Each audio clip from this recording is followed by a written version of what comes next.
Bismillahirrahmanirrahim. Assalamualaikum warahmatullahi wabarakatuh. Hari ini kita akan bahas tentang ketahanan pangan industri dan energi nasional.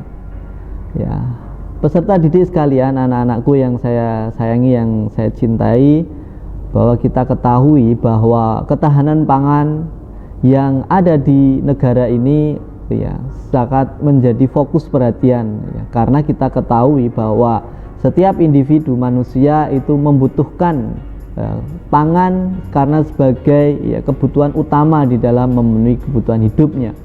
Maka bahwa ketahanan pangan ini sangat penting. Kenapa?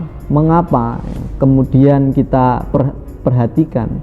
Karena ke depan kita tidak mengetahui apa yang akan terjadi di masa yang akan datang. Apakah ketersediaan pangan ini akan selalu ada, baik untuk kita sendiri atau juga keturunan kita di masa yang akan datang.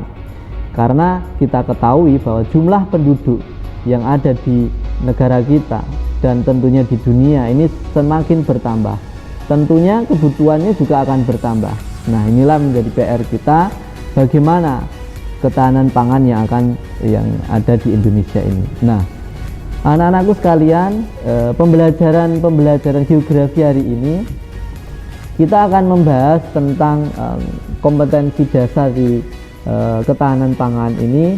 Setidaknya kita akan menganalisis ketahanan pangan nasional, menyediakan bahan industri serta potensi energi baru dan terbarukan. Kemudian membuat peta persebaran ketahanan pangan nasional, bahan industri, serta energi baru dan terbarukan yang ada di Indonesia. Ini yang akan kita dapatkan di proses pembelajaran kita pada materi ketahanan pangan energi terbarukan di Indonesia. Maka tujuan dari pembelajarannya adalah melalui model pembelajaran discovery, learning, dan pendekatan saintifik. Peserta didik diharapkan mampu yang pertama mendeskripsikan potensi dan persebaran sumber daya untuk menyediakan energi baru dan terbarukan di Indonesia dengan tepat dan benar. Yang kedua, menganalisis pengolahan sumber daya alam menyediakan bahan energi baru dan terbarukan di Indonesia dengan tepat dan benar. Yang ketiga, mengkomunikasikan melalui peta persebaran potensi sumber daya energi baru dan terbarukan di depan terbarukan, bertanggung jawab, percaya diri, pantang menyerah, responsif dan proaktif, serta mampu berkomunikasi dan bekerja sama dengan baik. Maka di pembukaan, bagaimana kita ketahui pangan? Ada 3 yang kita perlu perhatikan. Kebutuhan primer manusia, bahwa pangan ini menjadi sebuah kebutuhan primer manusia. Kemudian yang kedua adalah sumber hayati, dan yang ketiga adalah gizi dan mineral. Kebutuhan primer, bahwa pangan ini adalah salah satu kebutuhan primer yang ada pada manusia. Karena di dalam bahan pangan tersebut terdapat gizi dan juga mineral yang dibutuhkan oleh manusia dalam beraktivitasnya. Dan ketahanan pangan adalah ketersediaan pangan dan kemampuan seseorang untuk mengaksesnya, untuk mendapatkannya.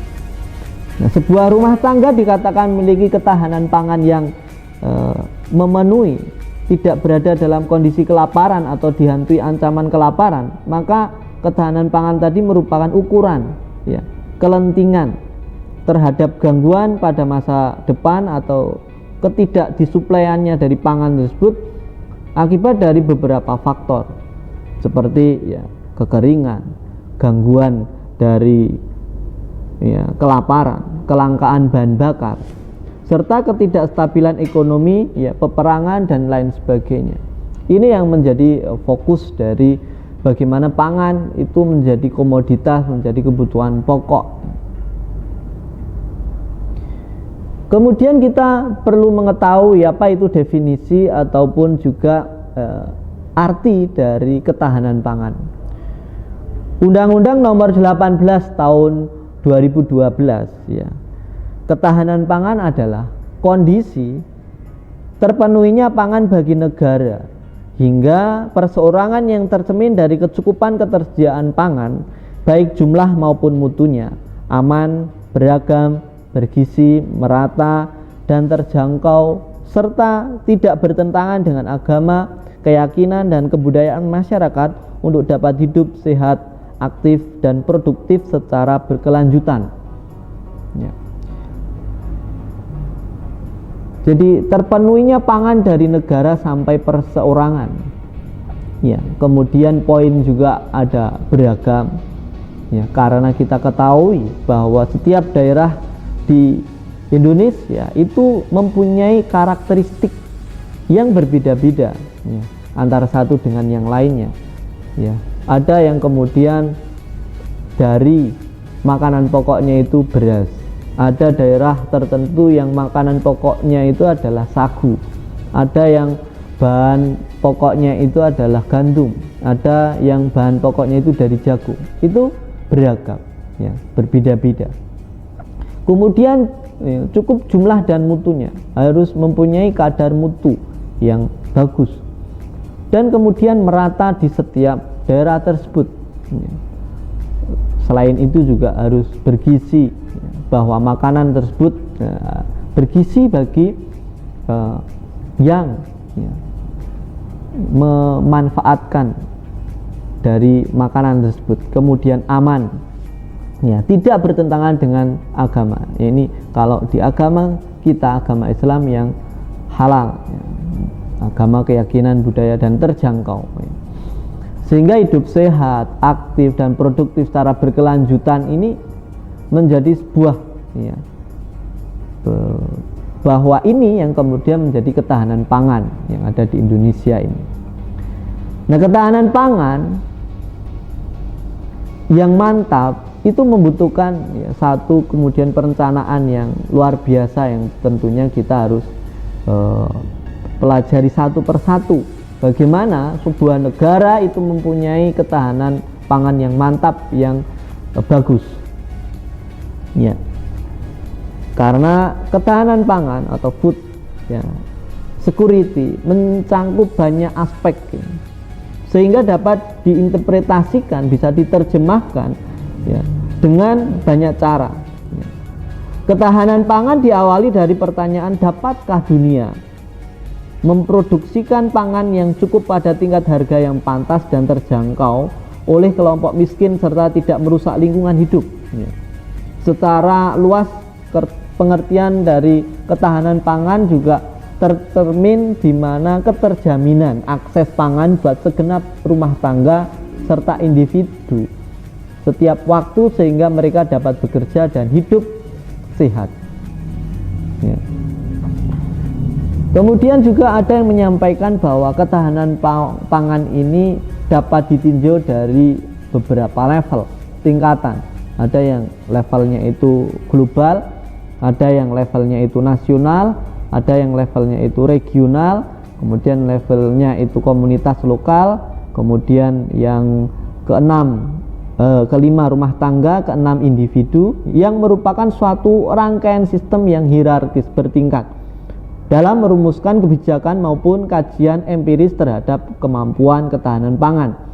Nah, penerapan konsep ketahanan pangan tersebut perlu dikaitkan, ya, dengan rangkaian sistem yang, ya, bertingkat tadi, mulai dari bagaimana sasarannya itu individu tercukupi atau tidak, ya, pangannya, kemudian rumah tangga sudah mendapatkan makanan asupan gizi yang cukup tidak, masyarakat komunitas regional, kemudian bagaimana nanti secara nasional dan sampai dengan tingkat global. Sehingga ketahanan pangan ini merupakan suatu sistem yang terintegrasi, terdiri atas berbagai dari subsistem. Nah, subsistem utamanya atau komponen utamanya adalah ketersediaan pangan, ya, kemudian distribusi pangan atau akses pangan, dan konsumsi pangannya. Terwujudnya ketahanan pangan merupakan sinergi dari interaksi ketiga subsistem tadi, ya, utama tadi, subsistem komponen yang mulai dari ketersediaan, distribusi dan juga konsumsi dari pangan itu. Ya, 3 komponen ini ketahanan pangan. Ketersediaan pangan, yaitu ketersediaan pangan dalam jumlah yang cukup aman dan bergizi untuk semua orang dalam suatu negara, baik yang berasal dari produksi sendiri, impor, cadangan pangan maupun bantuan pangan. Jadi ketersediaan pangan ini harus mampu mencukupi pangan yang didefinisikan sebagai jumlah kalori yang dibutuhkan untuk kehidupan yang aktif dan sehat. Jadi ketersediaan pangan dengan kata lain adalah kemampuan memiliki sejumlah pangan yang cukup untuk kebutuhan dasarnya. Pangan yang tersedia di suatu wilayah berasal dari produksi lokal sehingga mampu memenuhi kebutuhan masyarakat akan pangan yang dipengaruhi oleh beberapa faktor. Bisa dari kebijakan pemerintah, kemudian ada mutu dan luas lahan, kemudian yang ketiga ada cara praktek pertanian, yang keempat ada sarana produksi, keenam faktor lingkungan atau cuaca iklim, ketujuh peranan sosial dan transportasi, yang terakhir adalah transportasi. Jadi ketersediaan pangan berhubungan dengan suplai pangan melalui produksi, distribusi, dan pertukaran. Produksi pangan ditentukan oleh beberapa jenis faktor nantinya, termasuk kepemilikan lahan dan penggunaannya, jenis dan manajemen tanahnya, pemilihan dan juga manajemen tanaman pertanian, pemuliaan dan manajemen hewan ternak, itu seperti itu. Sehingga pembangunan dari sistem ketersediaan pangan diarahkan untuk mengatur kestabilan dan kesinambungan ketersediaan pangan yang berasal dari produksi, cadangan, dan juga impor.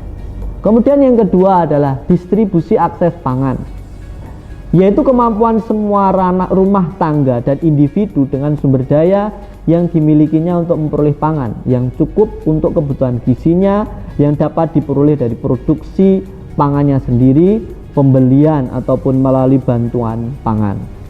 Akses rumah tangga dan individu terdiri dari akses ekonomi, fisik dan sosial. Akses ekonomi yaitu daya beli masyarakat tergantung pada pendapatan, kesempatan kerja, dan harga. Akses fisik menyangkut tingkat isolasi daerah, yakni sarana dan prasarana distribusi pangan. Sedangkan akses sosial menyangkut tentang preferensi pangan. Jadi akses pangan adalah kemampuan memiliki sumber daya secara ekonomi maupun fisik untuk mendapatkan bahan pangan bernutrisi. Sehingga sistem distribusi bukan semata-mata menyangkut aspek fisik, ya, dalam arti pangan tersedia di semua lokasi yang membutuhkan, tetapi juga masyarakat. Jadi surplus pangan di tingkat wilayah belum menjamin kecukupan pangan bagi individu masyarakatnya. Sistem distribusi ini perlu dikelola secara optimal dan tidak bertentangan dengan mekanisme pasar terbuka agar tercapai efisiensi dalam proses pemerataan akses pangan bagi seluruh penduduk. Pembangunan subsistem distribusi pangan bertujuan menjamin aksesibilitas pangan dan stabilitas harga pangannya. Ya. Kemudian yang ketiga adalah konsumsi pangan. Ya. Pemanfaatan dari pangan. Jadi penggunaan pangan untuk kebutuhan hidup sehat yang meliputi kebutuhan energi, gizi, air, kesehatan lingkungan. Efektivitas dari penyerapan pangan tergantung pada pengetahuan rumah tangga individu, sanitasi dan ketersediaan air, fasilitas dan layanan kesehatan, serta penyuluhan gizi dan pemeliharaan balitanya. Nah, faktor ketahanan pangan nasional setidaknya ada 8 faktor, mulai dari lahan, kemudian infrastruktur, teknologi dan sumber daya manusia, energi, dana, keadaan lingkungan fisik, relasi kerja, dan ketersediaan input lainnya. Yang pertama adalah lahan. Ya, tentunya di faktor ketahanan pangan pada lahan ini sangat utama. Bagaimana kemudian harusnya lahan yang digunakan di dalam cadangan pangan itu, ya, terpenuhi.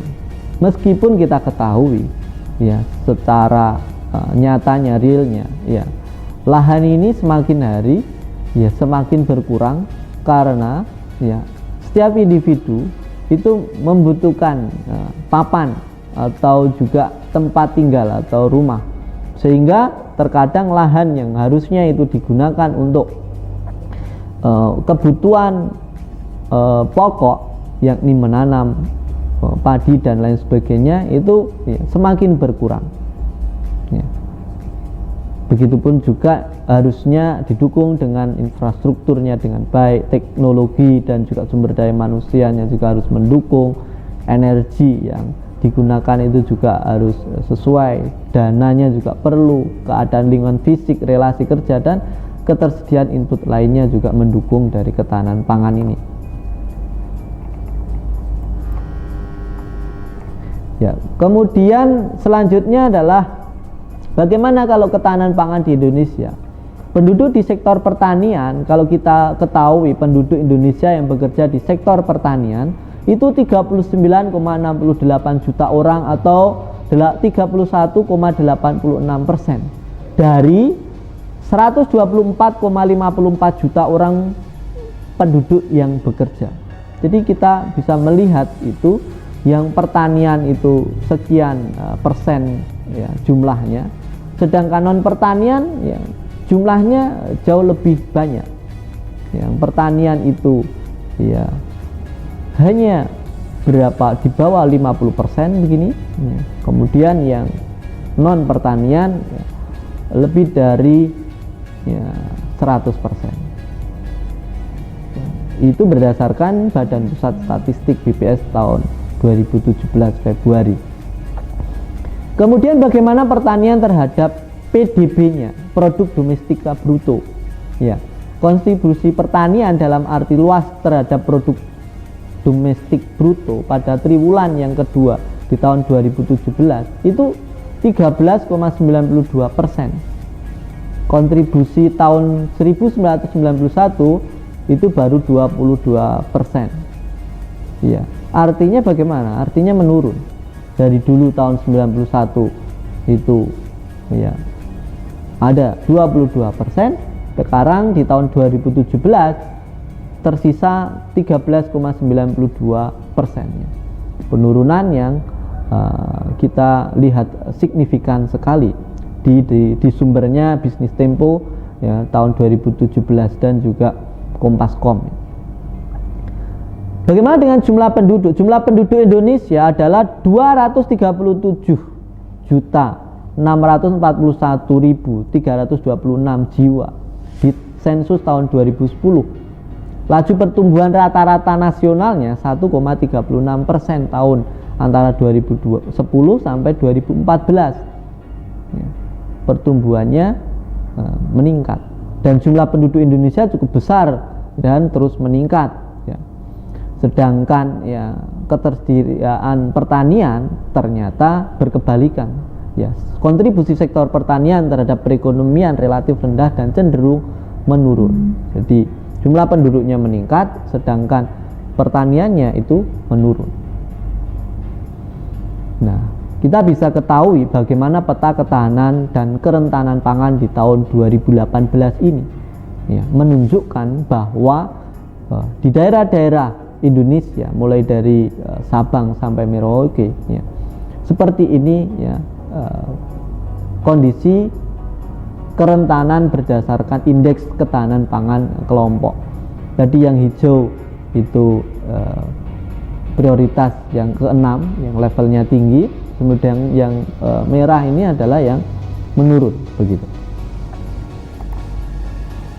Kemudian ketahanan pangan juga dengan kedaulatan pangan. Jadi ketahanan pangan menjamin keterpenuhan setiap individu penduduk mendapatkan akses pangan yang berkecukupan. Kedaulatan pangan menjamin petani Indonesia mampu berproduksi untuk memenuhi kesejahteraannya. Jadi ketahanan pangan yang dibangun berlandaskan kedaulatan pangan adalah penopang ketahanan bangsa. Maka indikator ketahanan pangan rumah tangga ya ada ketersediaan pangan, kemudian lapangan kerja dan pendapatan. Nah, ketersediaan pangan ini dari level cukup, kemudian level aman, level beragam dan level merata. Ya. sedangkan lapangan kerja harus berkelanjutan dan pendapatannya pun juga harus demikian.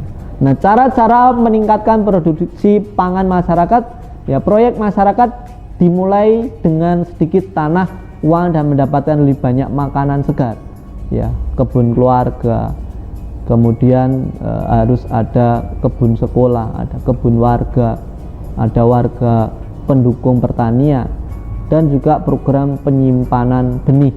Ini cara-cara meningkatkan produksi pangan pada masyarakat. Sehingga kalau kita ya simpulkan ketahanan pangan ya dalam Undang-Undang Nomor 18 tahun 2012 tadi adalah kondisi terpenuhinya pangan bagi negara sampai dengan perseorangan yang tercermin dari ketersediaan pangan yang cukup baik jumlah maupun mutunya, aman, beragam, bergizi, merata, dan terjangkau, serta tidak bertentangan dengan agama, keyakinan, dan budaya masyarakat untuk dapat hidup sehat, aktif, dan produktif secara berkelanjutan, ya, dan dipengaruhi oleh kondisi ekonomi, ya, sosial, budaya, dan juga religi, serta kondisi fisiknya. Ini tentunya ya di dalam kondisi sosial, budaya, dan religi ini sangat berpengaruh pada ketahanan pangan yang ada di Indonesia. Bagaimana kemudian kondisi ekonomi suatu daerah, ya, orang akan berpengaruh kepada ya, daerah lain, satu dengan daerah-daerah lainnya, dan juga sosial, budaya, dan juga religi. Ya, kondisi daerah yang ada di suatu lokasi, manusianya pun juga demikian, individunya bagaimana, ya, orangnya, ya. Satu ada yang ketersediaan pangan dari makanan, beras harus terpenuhi, sayur-sayuran, kemudian lauk pauknya bagaimana, itu dipengaruhi oleh juga sosial, budaya, dan religinya. Bagaimana ya suatu masyarakat ini memanfaatkan atau ya menggunakan bahan pokok pangannya itu seperti apa dan apa saja ya yang mereka konsumsi. Karena berbeda-beda antara individu satu dengan yang lain itu ya makanan pokoknya, asupan makanan gizinya itu berbeda-beda ya. Dan juga kondisi fisik ketika daerah juga berbeda, ternyata wilayah alamnya yang menyediakan alam tertentu itu juga akan berpengaruh kepada bagaimana ya, asupan makanan gizinya yang ada di individu tersebut ya. Demikianlah anak-anakku bagaimana ketahanan pangan yang ada di Indonesia ya. Mudah-mudahan kita itu bisa mempelajari ini lebih detail lagi ya, mengenai tentang ketersediaan pangan yang ada di Indonesia ya, dan mudah-mudahan ya kita bisa mengetahui bagaimana produksi ya, ketahanan pangan yang ada di kita individu sendiri, kemudian sebuah rumah tangga, kemudian meningkat lagi daerah, kemudian pangan nasional, dan di tingkat global. Bagaimana upaya mewujudkan dari ketahanan pangan itu sendiri, sampai kemudian juga cara-cara bagaimana mengatasinya. Saya kira itu. Terima kasih. Assalamualaikum warahmatullahi wabarakatuh.